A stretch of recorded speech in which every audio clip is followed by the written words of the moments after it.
I chose to work in publishing for several reasons. Firstly, I thought it had a certain nerdy glamour about it, which appealed to me immensely. And also, I was particularly interested in academic publishing because, having really enjoyed interacting with scholars at university, I just thought, wouldn't it be fantastic to, work with these people and be paid for it, and, with people who are at really the cutting edge of their subject areas. And I think that remains one of the most exciting bits of the job for me. And finally, I think I was completely taken in by the myth of long, boozy author lunches, which sadly haven't happened as much as I would have liked. Well, my first job in publishing was editorial and production assistant at Theburgh Books, which is an independent publisher in Oxford. And in order to get that job, I wrote to something like 50 academic publishers mainly, begging for internships, and one of those internships turned into my first job.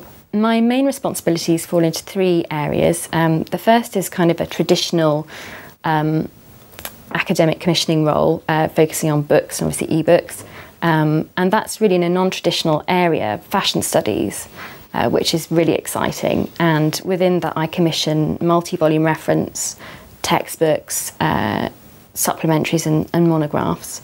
And then the second kind of area that I cover is digital. So I'm the project lead for a new digital resource, which is a fashion photography archive designed specifically for students and scholars. And that's really exciting. And I'm also kind of editorial manager of an existing digital library, also for that same educational market, the Berg Fashion Library. And finally, the other aspect of my role is I'm head of a small editorial team covering photography, fashion and textiles subject areas, and really managing and mentoring editors and editorial staff so that we're all kind of working towards the same goals and meeting our objectives. I think the most important skills, I suppose there are many, but for me I'd say they are relating to author care. So that really involves great communication skills.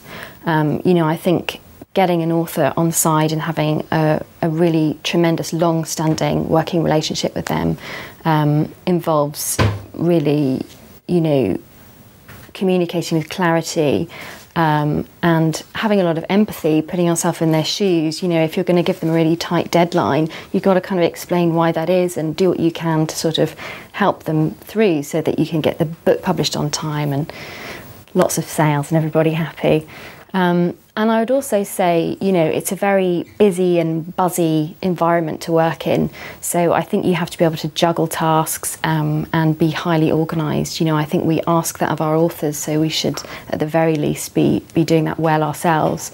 And I'd also say that, publishing is a creative industry and it's therefore a business. And so I think commercial awareness and probably an entrepreneurial spirit will probably get you far in publishing.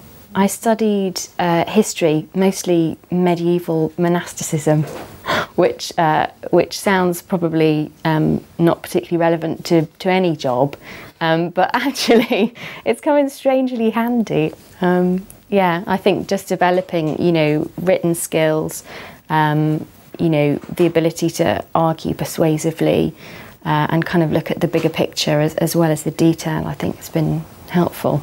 I think the working culture of the publishing industry is fabulous, actually. It's really exciting. I think, the working hours can be long, but, not insane. And I think that people in publishing love what they do. And so it's a very kind of positive, highly engaged kind of community, really. And I think publishers are generally glass half full people. So that's great. The most rewarding part of my job, well, that's really difficult actually, because I find it all rewarding in different ways. But I'd say probably at the moment it's working on the digital side of things.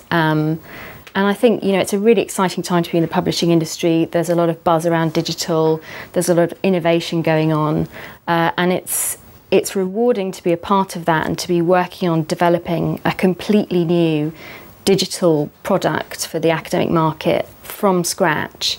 Has been incredibly rewarding, and a steep learning curve for me, you know, coming from a really sort of print focused commissioning career and then moving on to more digital stuff. Yeah, it's been an amazing challenge. My advice to someone trying to get into publishing would be just focus on internships, I would say. You know, I have recruited a lot of people in my time, you know, editorial assistants, for example, and the ones that really stand out for me are the ones who have really proven through their CV and doing internships and trying out lots of different stuff, not necessarily just editorial. You know, I think those people have kind of said, I really want this, I want to work for you, and these are the skills that I'm going to bring, and I can demonstrate that, you know, I want this job more than everyone else. And I think you've got to have that passion.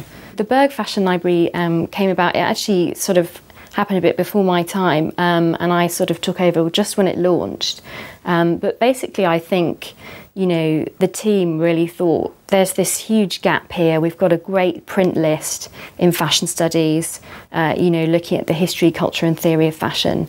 And, you know, what can we do with this to kind of make it go further, but also I think meet a real market need. You know, fashion people are incredibly visual, so, you know, maybe at the time we couldn't involve hundreds of beautiful colour images in our books. You know, we were a small independent publisher which was acquired by Bloomsbury, and so having an online resource, not only kind of aggregating all of this amazing encyclopedia and ebook content, but we also we went to fabulous museums like the V&A and the Met in New York, and we said, we're putting all of this amazing text content online in a subscription service. How about we have partnerships and we put some of your museum images online so that students can have a really visual experience as well. And I think for those reasons it's been enormously successful. You know, it's doing something that kind of wasn't there before. My new project is Bloomsbury's forthcoming fashion photography archive. And it's been really exciting to work on that really from scratch. So we acquired what could be between 500,000 and 1 million fashion images from a fabulous catwalk photographer. And it's really been my job to think, okay, how can we turn that into a useful resource specifically for students and scholars? You know, there are thousands, millions of images on the internet of fashion, but what we thought was, you know, what students and scholars need are images that are highly curated, that contain accurate metadata that you just can't get from Google or anywhere else, and kind of having them all together, but also, you know, commissioning articles and videos to contextualise these images really meets a market need for students and scholars. So kind of conceptualising all of that and thinking about how we're going to kind of structure it, and thinking about the user experience when we actually turn it into a website. You know, how do they find the information they want? How do we make it look beautiful and effortless to use? Whilst there's all this kind of complicated stuff going on in the background, you know, behind the scenes on the site, has been a really exciting challenge. And yeah, I think it's going to be a fab project.